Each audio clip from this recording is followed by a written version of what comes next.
Olá pessoal, estou de volta com mais um vídeo e mais um vídeo respondendo perguntas. Então, se você fez alguma pergunta nesses dois últimos vídeos meus que eu respondi perguntas, então a sua pergunta estará respondida neste vídeo. Fique nele até o final. Algumas perguntas eu não respondi por ter sido perguntas muito prolixas, ou seja, muito extensa, que eu não consegui captar no meio do texto qual era a pergunta da pessoa, ou perguntas que eu já respondi em vídeos anteriores, ou perguntas que eu não entendi diretamente. Mas se você fez uma pergunta objetiva, direta, nesses dois últimos vídeos, aqui está a sua resposta. Mas antes de respondê-las, eu convido você que passa por esse canal, assiste meus vídeos, mas ainda não é inscrito no canal, convido você a se inscrever, a vir fazer parte deste canal. Deixe também seus comentários, suas dúvidas, suas sugestões, suas observações, enfim, a sua participação é muito importante neste canal. E compartilhe esse vídeo também com pessoas dos seus contatos, com seus grupos de liturgia, grupos de WhatsApp, pessoas que você sabe que esse vídeo poderá ajudar a esclarecer dúvidas. Mesmo que você não tenha feito perguntas, tenho certeza que essas perguntas, essas dúvidas que as pessoas deixaram aqui, pode ser também a sua dúvida.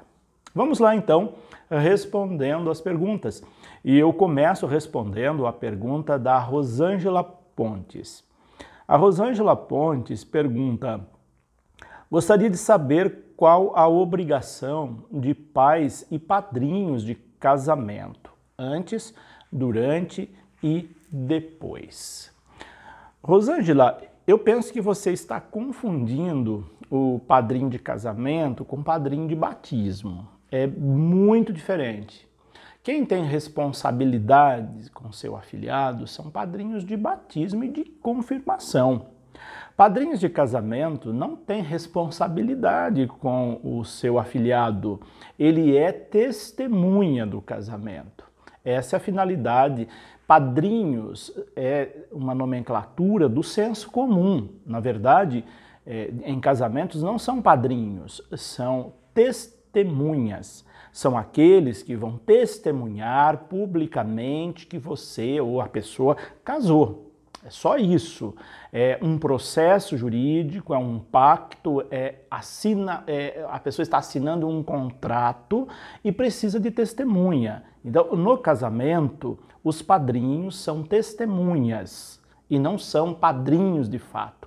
Usa-se o nome de padrinhos apenas no senso comum, para conferir ali um aspecto mais sagrado, mas na verdade eles são testemunhas de um pacto, de uma aliança, de um compromisso, dizendo, aquela pessoa casou e eu fui testemunha, está lá a minha assinatura no contrato que eles firmaram, caso venha a ocorrer uma separação litigiosa ou então uma nulidade matrimonial, ali está a testemunha, alguém que testemunhou o ato. É essa a finalidade, mas padrinho de casamento ou testemunha não tem nenhuma responsabilidade com seus afilhados. A outra pergunta é da Amanda Moura. A Amanda pergunta: meu irmão de 11 anos fez a preparação para a primeira Eucaristia, mas devido à pandemia, a celebração da Eucaristia, da primeira Eucaristia, foi adiada e as igrejas também ficaram e estão fechadas. Queria saber se é errado durante a missa o meu irmão comungar. Bom, Amanda, vamos ao esclarecimento. O seu irmão já está preparado. Se ele quiser comungar em uma das missas, ele pode. A celebração da primeira Eucaristia é apenas um ato formal para coroar de um modo especial o período de preparação, que aquela criança ou adolescente já está preparado, mas é meramente convencional. Não precisa fazer festa na primeira Eucaristia. Então, pode combinar com o padre e naquele dia ele recebe a Eucaristia e fica sendo a primeira Eucaristia dele. Só que sem fotografia, sem pompas, sem festa, sem uma celebração especial. Agora, o que não vale é depois, havendo a primeira Eucaristia, para aqueles que não comungaram, ele não pode fazer parte, porque ele já fez a primeira Eucaristia. A primeira Eucaristia é a primeira vez que a pessoa comunga, com festa ou sem festa. Então, se ele optar por comungar numa missa que não seja uma missa específica para a primeira Eucaristia, ele pode. Até se quiser falar para o padre que a primeira Eucaristia, pode falar. Se não quiser, ele pode entrar na fila da comunhão e comungar.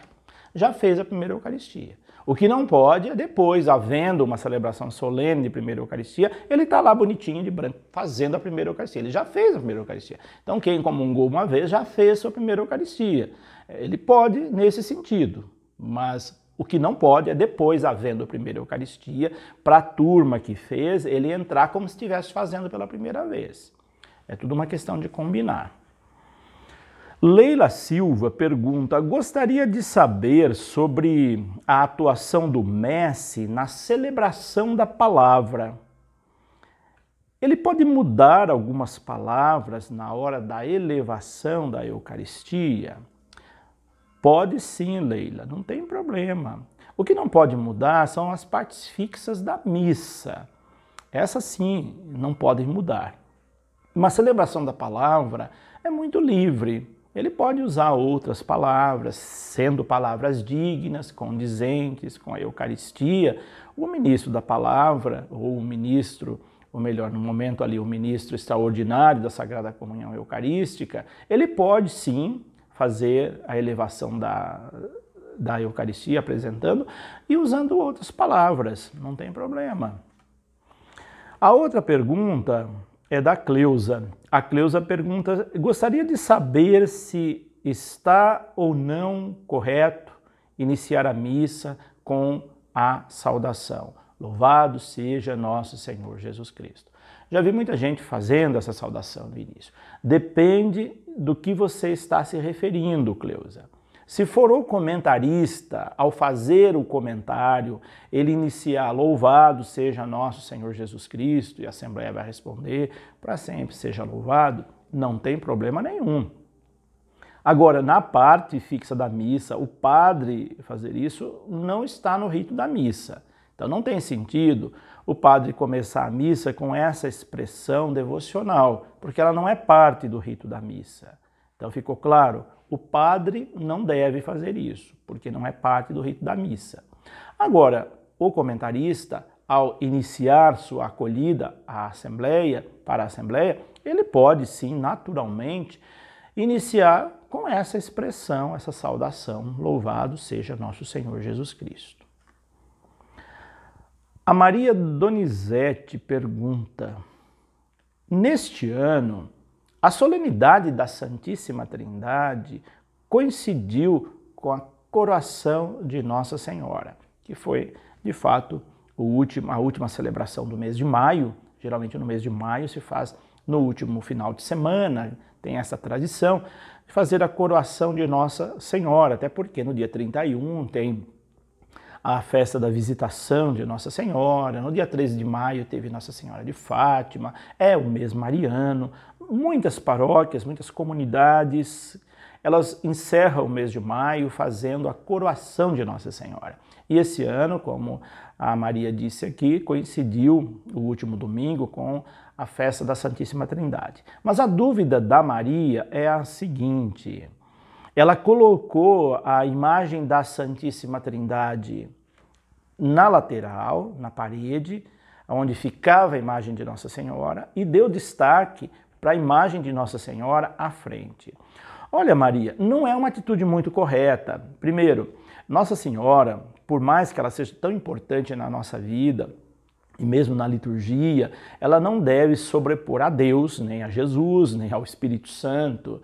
Ela sempre fica à margem. Essa é a postura de Nossa Senhora na tradição bíblica, na teologia católica. Ela nunca deve ocupar o primeiro lugar. Então você poderia naturalmente deixar a imagem adornada em algum espaço, pode ser no presbitério, mas se tivesse que dar destaque ali naquele dia, seria algum ícone alusivo à Santíssima Trindade, porque a celebração era da Santíssima Trindade.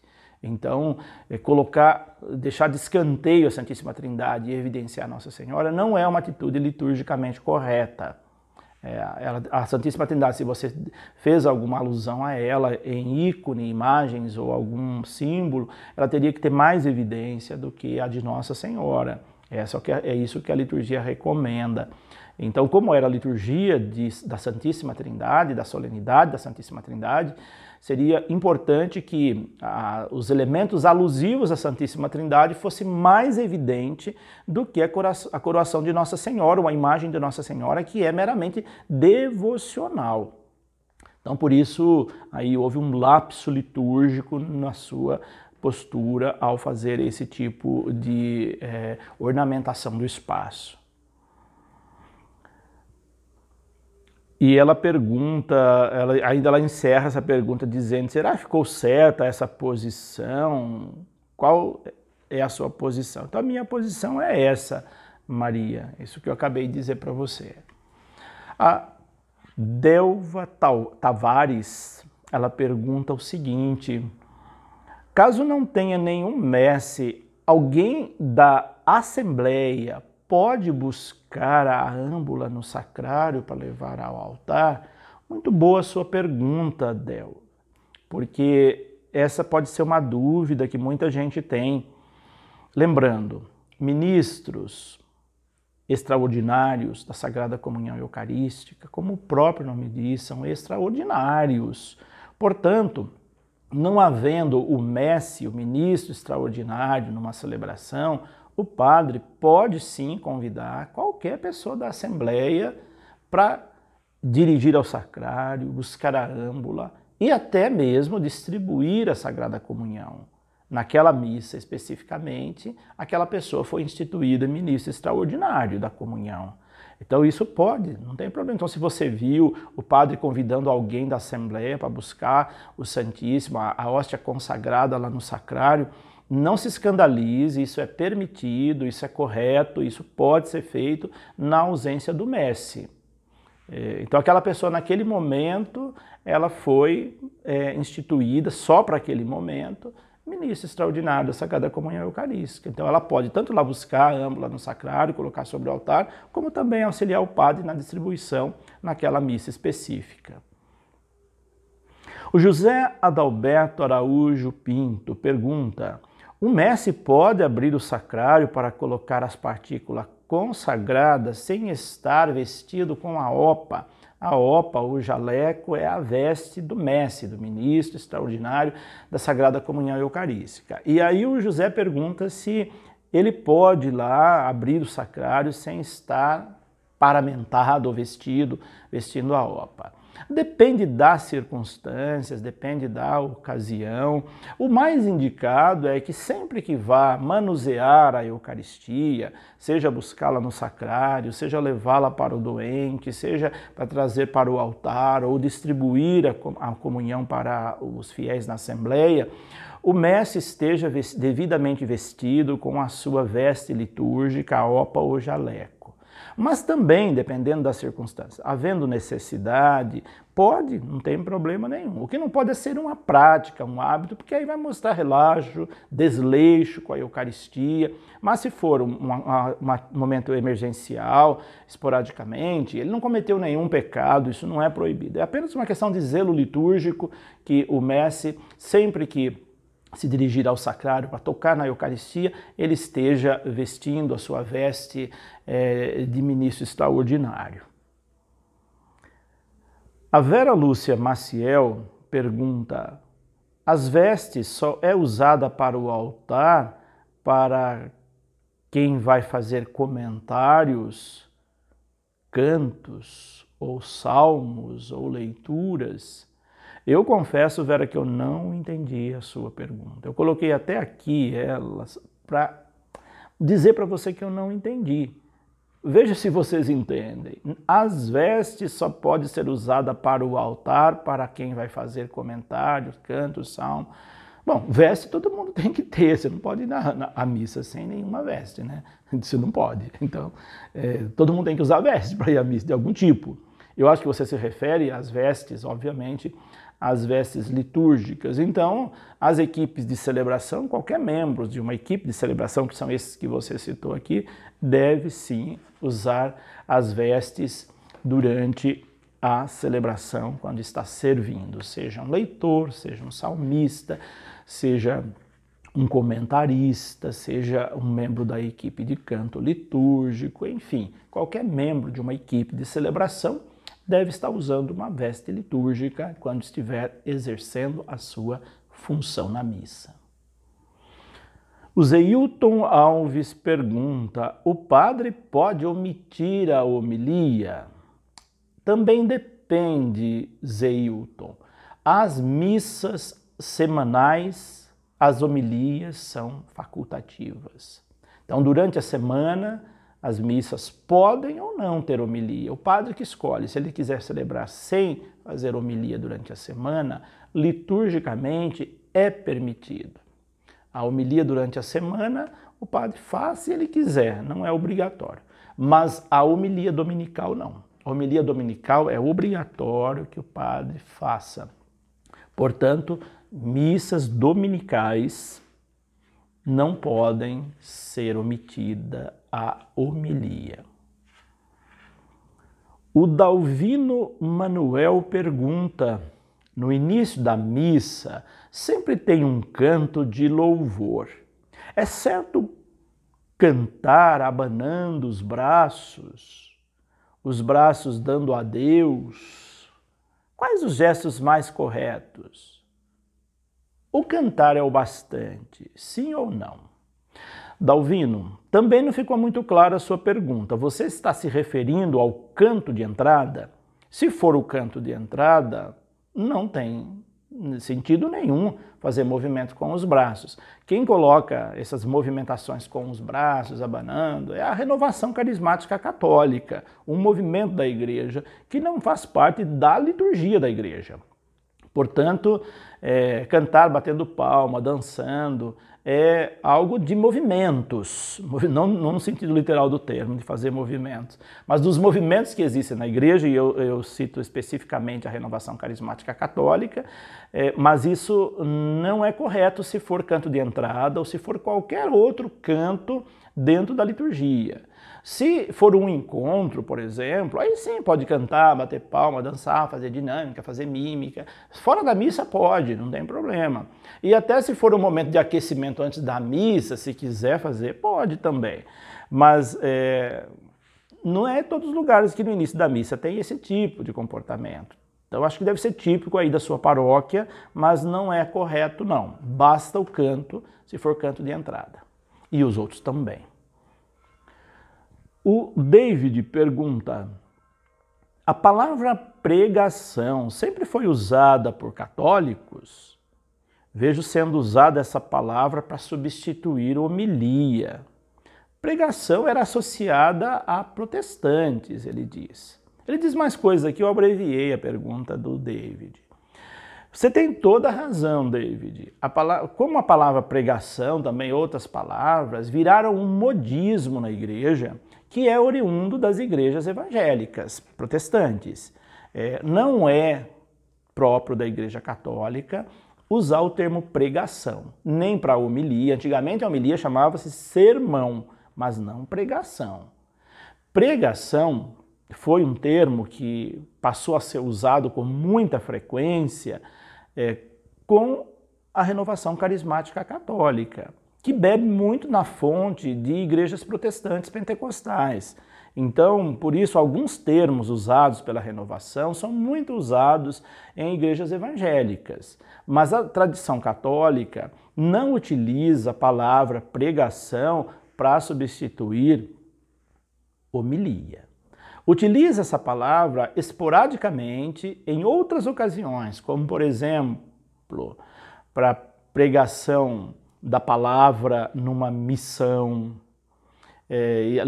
Talvez você se recorde que nos sermões de Santo Antônio tem lá pregação aos peixes. Então a palavra é usada pregação fora do ambiente da missa. Na missa não comporta a palavra pregação. O que se faz depois do evangelho é homilia e não pregação. Essa é a palavra correta.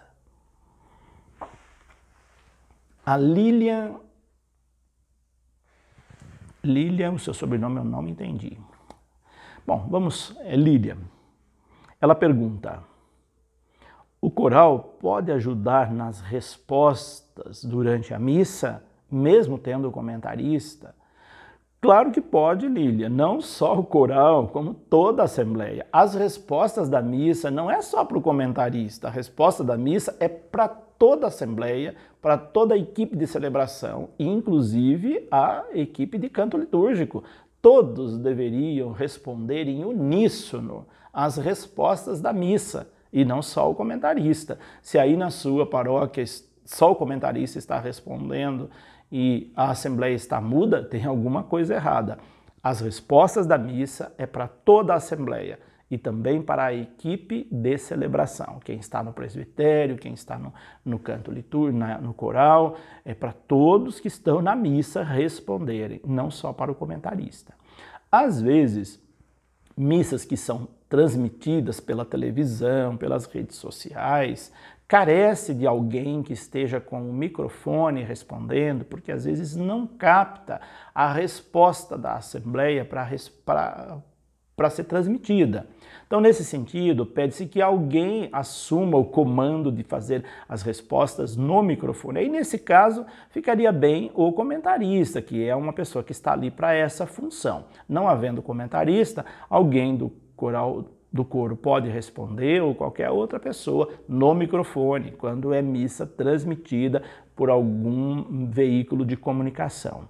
Agora, não sendo transmitida para nenhum meio de comunicação, não precisa responder no microfone, a assembleia toda responde junto. Adiel Lima Júnior pergunta: é correto o padre, após partir a hóstia, deixá-la sobre o altar, descer para distribuir a comunhão e só depois comungar? Depois ele fez uma outra pergunta. Eu vou responder essa primeira aqui. Adiel, não é correto, não. O padre, se na sua paróquia o padre está fazendo isso, ele está aí quebrando o rito da liturgia.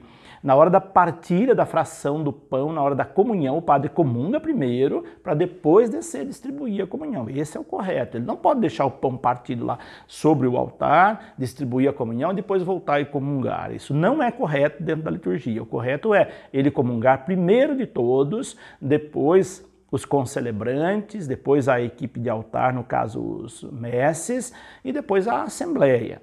Então, nesse caso, está havendo aí um erro dentro da celebração cometido pelo padre que tem esse procedimento. E ainda o Adiel pergunta outra coisa. Há uma ordem de saída da equipe de celebração ao término da missa? Claro que há, Adiel. É a mesma ordem da entrada. A mesma ordem que a equipe de celebração entrou é a mesma ordem para a saída. É muito simples, é só seguir a mesma ordem. Então, se à frente veio o cruciferário, na saída sai o cruciferário, exceto quando tem incenso. Aí, tendo incenso, no final não vai sair incensando, né? O incenso já encerrou sua função.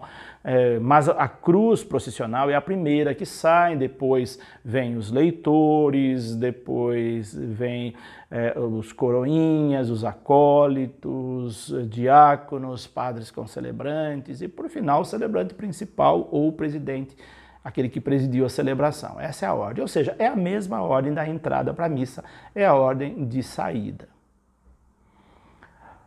Antônia Arrelias pergunta, não sei se é Antônio ou Antônia, desculpe se eu não entendi direito aqui.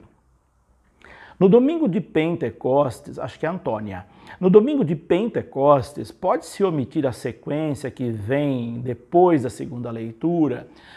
Para quem não sabe, a sequência tem em algumas solenidades da igreja, como por exemplo, Pentecostes, como ela citou aqui, mas tem também outras ocasiões, como no próprio Corpus Christi, tem celebração de Nossa Senhora das Dores, tem outras celebrações que depois da segunda leitura tem sequência que é um canto de fundamentação bíblica.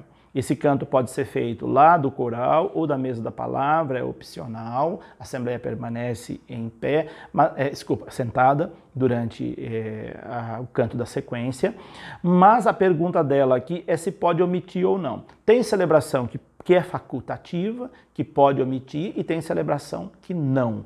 Qual é a celebração que não pode? Essa de Pentecostes. A celebração de Pentecostes, a sequência não é facultativa. A sequência é parte integrante da liturgia da palavra e precisa ser feita. Se foi omitida aí na sua paróquia, cometeu-se um erro litúrgico de omiti-la. E ela pode ser cantada ou rezada. Leonardo Gomes da Silva, de Recife, pergunta: quando terminamos o tempo pascal, logo começamos o tempo comum. Mas o começamos na 8ª semana. Por que não na primeira semana do tempo comum?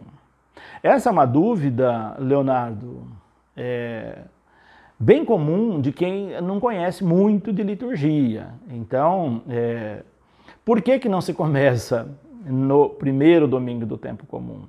Porque já foram celebradas as 7, 8 semanas do tempo comum antes da quaresma.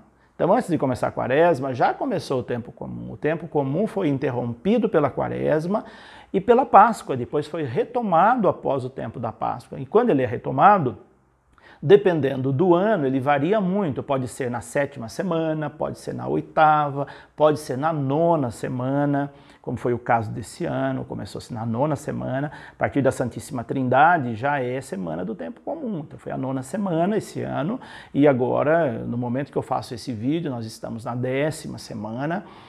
Então, não começa na primeira, porque já teve as semanas anteriores lá, logo que terminou o tempo do Natal, o ciclo do Natal. Então, no começo do ano, terminou o ciclo do Natal, começou o tempo comum.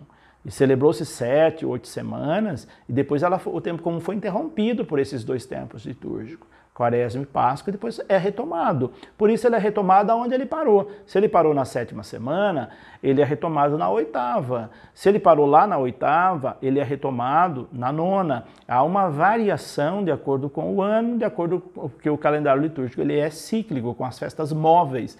Então, não é sempre essa retomada na mesma semana. Pode ser na 7ª, pode ser na 8ª, pode ser na 9ª. Ela varia aí de 3 semanas, dependendo do ano. Então, é por isso que nós retomamos na 8ª semana este ano, com a festa da Santíssima Trindade. Espero ter esclarecido a sua dúvida. Vitória Matias Filgueira pergunta: na comunhão sob 2 espécies, o mestre pode se servir do corpo e do sangue do Senhor? Bom, a primeira coisa, Vitória, não pode ser se autosservir o mestre. O único que autosserve na celebração é o celebrante principal e os padres concelebrantes.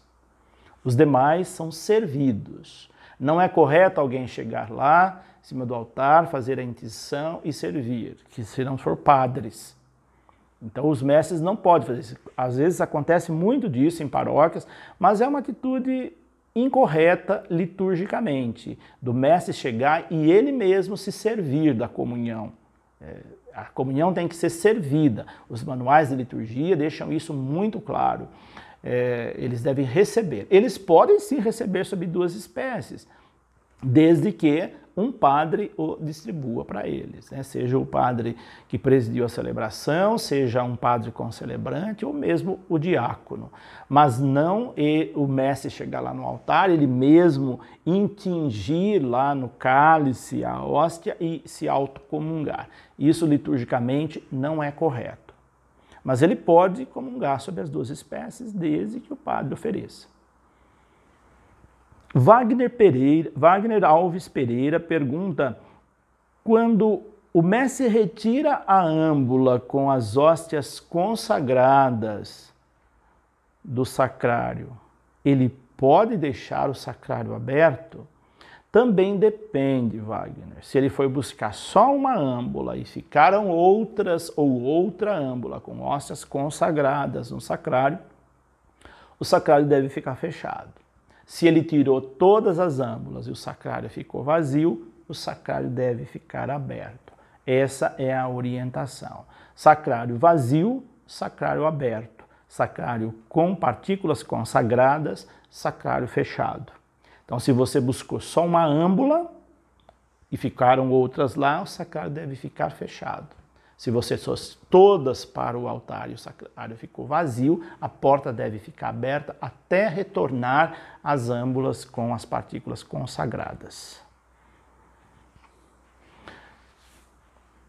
Thelma Maria pergunta: quando termina o comentário inicial, pode-se dizer fiquemos em pé para iniciarmos a Santa Missa ou fiquemos em pé para receber o padre e a equipe de celebração?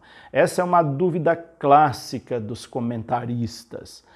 A primeira questão é que está correta, a segunda está errada. Ficamos em pé para darmos início à celebração e não para receber o padre e a equipe de celebração. Então, ao convidar a Assembleia para ficar em pé, evite cometer esse erro, que é muito comum da gente ouvir comentaristas cometendo esse erro. Fiquemos em pé para receber a equipe de celebração e o padre cantando. Erradíssimo essa expressão. Fiquemos em pé para darmos início à celebração. Olha a diferença. A Assembleia se levanta para iniciar a celebração e receber a equipe de celebração. E o padre, se quiser, né? Mas isso é secundário. Então, fiquemos em pé para darmos início à celebração. Se quiser anunciar que a equipe de celebração vai entrar, anuncia, mas isso é opcional também. Marluce Malta pergunta: é correto o uso de pinça na distribuição da Eucaristia nos dias atuais? Claro que não, Marluce. Está havendo aí dentro da igreja uma volta a costumes antigos que já estão superados, que já foram abolidos pelo Concílio Vaticano II, e essa distribuição com pinça é uma delas, mas tem gente saudosista, agora com a pandemia também, tendo esse costume. Não precisa. A pandemia não é motivo para você distribuir a Eucaristia com pinça. Basta você higienizar bem a mão com álcool gel, deixar bem sequinha e limpa a sua mão, não tem problema nenhum de você distribuir com a mão e receber com a mão. A pinça está totalmente abolida, embora haja quem esteja querendo trazer de volta isso, inclusive até já encontra para vender em lojas de materiais litúrgicos essa pinça que ficou muitos anos fora de uso, está voltando por causa de algumas pessoas e padres com postura ultraconservadoras pré-conciliares que estão voltando com costumes pré-conciliares, mas essa não é uma indicação e nem é correto. Não é indicado, já está superado, não que não seja correto. Se um dia existiu, tudo bem, mas ela já foi superada e percebeu-se que não tem mais necessidade disso. E a última pergunta é do Valdir Boneto. Por que nossas paróquias estão deixando de lado as assembleias paroquiais? Pois é, Valdir, paróquias que deixam de lado assembleias paroquiais, que são tão importantes, está mostrando uma deficiência na gestão paroquial, na gestão eclesial, porque as assembleias paroquiais são importantes na administração de uma paróquia, na condução pastoral de uma paróquia, na participação dos leigos nas decisões da paróquia. E se não há assembleia paroquial, é um forte indício que aí na sua paróquia, ou nas paróquias que têm essa prática, tem um padre todo-poderoso que tudo se concentra na mão dele e ele não dá vez e voz para os leigos. Então a ausência da assembleia pastoral, paroquial, é um forte indício de paróquias com essa postura. E por falar nisso, de assembleia, vai sair um livro meu muito em breve pela editora Scala de Goiânia sobre assembleia paroquial, assembleia de pastoral paroquial. Vai ser muito bom até você ficar atento e quem sabe você dá um subsídio desse de presente para o seu pároco aí na sua paróquia. Como fazer uma assembleia paroquial de pastoral, como prepará-la, como executá-la, contatá-la, isso é muito valioso. Então essas são as perguntas deste vídeo de hoje, que ficou um tanto quanto extenso, porque eram muitas perguntas, eu queria contemplar todas elas. E se você gostou, já vai deixando aí seu joinha, compartilhe esse vídeo com seus contatos, suas equipes de liturgia, e também deixa aí embaixo nos comentários o que você achou desse vídeo. Se você ainda tem algumas dúvidas, pode deixar, em momento oportuno eu responderei essas perguntas.